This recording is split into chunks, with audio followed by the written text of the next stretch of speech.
안녕하십니까. 오늘 하루도 하나님의 말씀으로 시작하고 하나님의 말씀 하루를 닫는 하루가 되기를 간절히 바랍니다. 오늘은 7월 2일 일용할 양식 예레미야 1장 11절부터 19절 말씀으로 예레미야 사명이라는 주제로 여러분과 같이 말씀을 나누어 보도록 하겠습니다. 하나님께서 예레미야를 부르셨는데 이제 예레미야에게 주신 사명을 예레미야가 수행하기 전에 하나님께서 두 환상을 예레미야에게 보여주십니다. 첫 번째 환상은 살구나무 가지를 보여준 것입니다. 11절에 보면 여호와의 말씀이 또 내게 임하니라. 이르시되 예레미야야 내가 무엇을 보느냐 하시매 내가 대답하되 내가 살구나무 가지를 보았나이다. 살구나무 가지를 보여준 하나님께서 12절에 이렇게 말씀하십니다. 내가 잘 보았도다. 이는 내가 내 말을 지켜 그대로 이루려 함이라. 풀이를 해주시는데 살구나무 가지와 하나님 말씀이 그대로 이루어진다는 것이 무슨 관련이 있기에 이런 말씀을 하셨을까요? 11절의 살구나무 환상은 하나님께서 바짝 쫄아있는 예레미야에게 언어 유희를 통해서 하나님의 뜻을 보여주신 것입니다. 살구나무는 히브리어 발음으로 샤케드라고 하는데 지켜보다라는 히브리어 발음이 쇼케드입니다. 샤케드와 쇼케드. 그래서 예레미야가 살구나무를 본 순간 샤케드라고 발음했을 때 하나님께서 쇼케드 지켜보시는구나를 알 수 있었습니다. 또한 가지는 마켈이라는 단어인데 이 마켈이라는 단어는 하나님의 진노의 심판을 상징하는 단어이기도 합니다. 종합해보자면 예레미야에게 첫 번째 보여주신 살구나무 가지 환상은 예레미야가 살구나무를 본 순간 하나님께서 우리에게 주신 경고가 끝까지 이루어질 것이구나 라는 확신을 갖게 된 거죠. 두 번째 환상은 13절 말씀과 같습니다. 여호와의 말씀이 다시 내게 임하니라. 이르시되 네가 무엇을 보느냐 대답하되 끓는 가마를 보나이다. 그 윗면이 북에서부터 기울어졌나이다 하니 북에서부터 기울어진 끓는 가마를 보게 됩니다. 이 환상은 14절과 15절에 잘 풀어서 말씀해주고 계십니다. 여호와께서 내게 이르시되 재앙이 북방에서 일어나 이 땅의 모든 주민에게 부어지리라.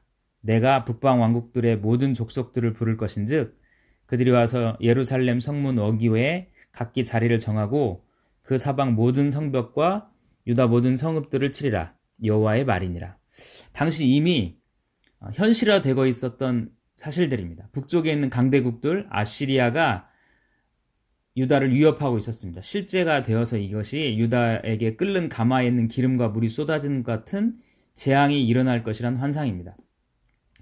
예레미야가 처음 사역을 시작할 때는 아시리아가 더 강대국이었는데 이제 실제로 유다가 망할 때는 바벨론이 아시리아를 정복한 강대국이 되어서 바벨론에게 망하게 되었죠. 그리고 16절에는 유다 왕국의 멸망이 어떤 이유를 가져왔는지, 그러니까 유다 왕국이 왜 멸망했는지에 대한 설명을 하나님께서 해주십니다.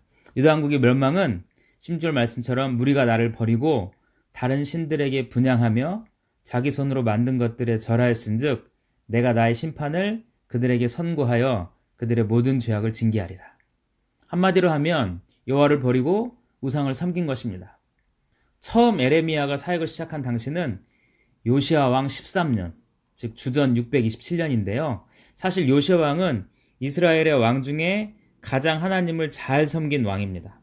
그리고 요시야 왕은 당시까지 요시야 왕 전까지 있었던 우상들을 다 버리고 종교 개혁을 일으킨 왕입니다. 그런데 그때 예레미야가 사역을 시작했다는 게 좀 이상하잖아요. 더 자세히 살펴보면 이렇습니다.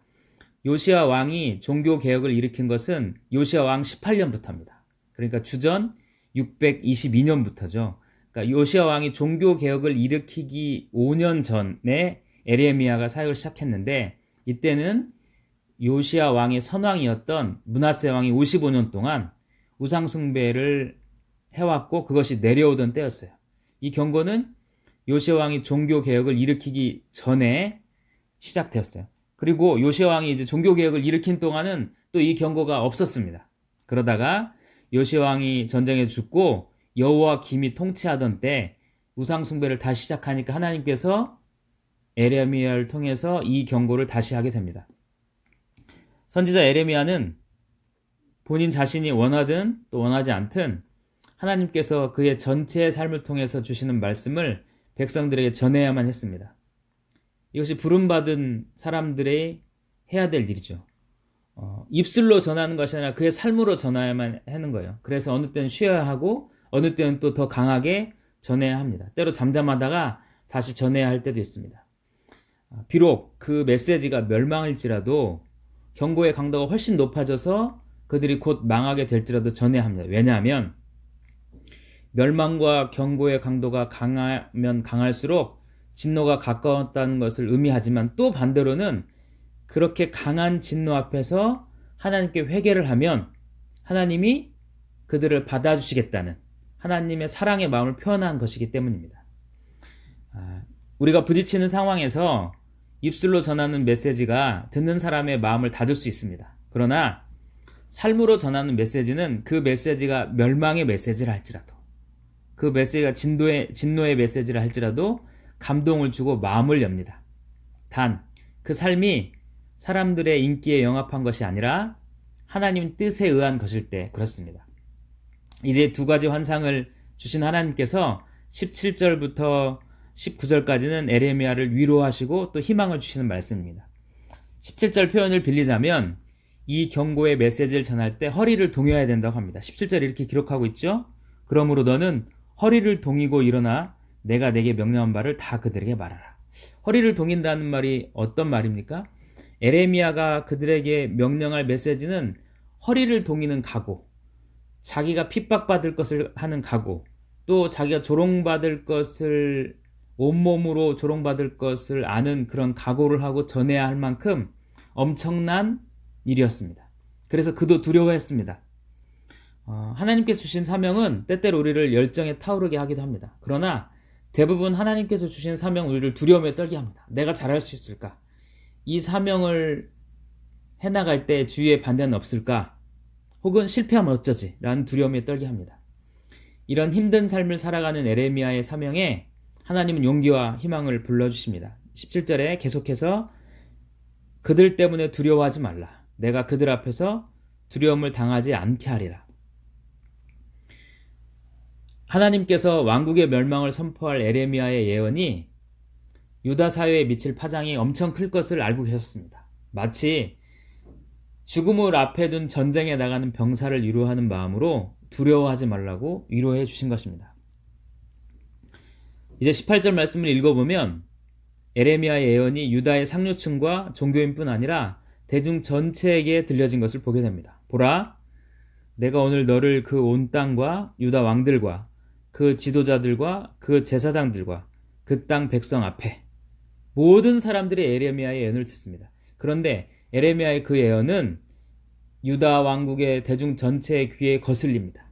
그래서 에레미야를 반대하고 그에게 반발하고 핍박하고 조롱합니다. 그러나 하나님께서는 에레미야를 견고한 성읍같이 쇠기둥과 노성벽과 같이 만드십니다. 18절에 계속해서 이렇게 기록합니다. 그 땅 백성 앞에 견고한 성읍, 쇠기둥, 노성벽이 되게 하였은즉. 그들이 누가 에레미야를 대적하더라도 에레미야를 능히 당하지 못하게 해주신다는 겁니다. 그래서 19절 말씀은 그들이 너를 치나 너를 이기지 못하리라. 그들이 아무리 에레미야를 쳐도 에레미야를 이길 수 없는 하나님의 선지자로 삼아주시겠다는 겁니다. 왜냐하면 하나님께서 임마누엘, 에레미야와 동행하셔서 에레미야와 함께 하시기 때문입니다. 사명을 받은 에레미야는 두려웠지만 하나님의 도우심으로 사명을 감당해낼 것이라는 확신을 갖게 됩니다. 이런 확신이 있어도 실제 사역은 그 눈물의 사역이었습니다. 그러나 그 눈물은 후회와 두려움의 눈물이 아니라 사랑과 안타까움의 눈물이었습니다. 그리고 그 눈물의 기도는 하나님의 동행하심에 대한 확신이 있었기 때문에 가능하고 또 그치지 않았습니다. 에레미야는 온 나라의 조롱거리가 됨을 두려워하지 않고 하나님께서 맡겨주신 사역을 용기 있게 완수해 갑니다. 이제 이 사역은 우리들에게로 넘어왔습니다. 하나님께서 자랑하시는 선지자 에레미야의 삶을 우리에게 보여주시면서 잘못된 종교의 성역에서 은둔한 사람이 될 것인가? 아니면 에레미야와 같이 치열한 삶을 역동적으로 살지를 요구하십니다. 에레미야의 사명은 하나님의 경고의 메시지를 전하는 것이었지만 그 자신에게만 국한된 것이 아니었습니다. 그의 조국 또 넘어서서 이웃 나라들을 향한 것이었습니다. 오늘 살아가는 우리의 삶이 그저 나 한 사람의 삶으로만 국한된 것이 아닙니다. 내가 죄를 짓고 안 짓고 내가 하나님 말씀을 전하고 안 전하고가 아니라 이것은 우리 공동체와 캠퍼스와 조국과 나아가서는 세계에 영향을 미치는 것이 됩니다. 이것을 안다면 오늘 하루를 얼마나 치열하게 하나님의 말씀으로 살아가야 할지를 알 수 있게 됩니다. 오늘이 마지막 날인 것처럼 열정적으로, 그렇지만 영원히 사랑할 것처럼 넓은 마음으로 하나님의 사명에 답하는 날이 되기를 기도합니다. 한 가지 부탁드릴 것은 어제부터 7월 1일 큐티가 시작되었는데 7월 30일 큐티까지 22번의 큐티가 업로드 될 것입니다. 업로드되는 큐티마다 매일 3줄에서 5줄, 더 많으면 좋겠죠? 3줄 이상씩 소감을 업로드되는 곳에 남기신 분에게는 30일 날 최종적으로 확인해서 큰 상을 줄 것을 약속합니다. 사랑하는 형제 자매 여러분, 방학 때 하나님의 말씀을 더 깊이 묵상하는 여러분들이 되기를 간절히 소원합니다. 감사합니다.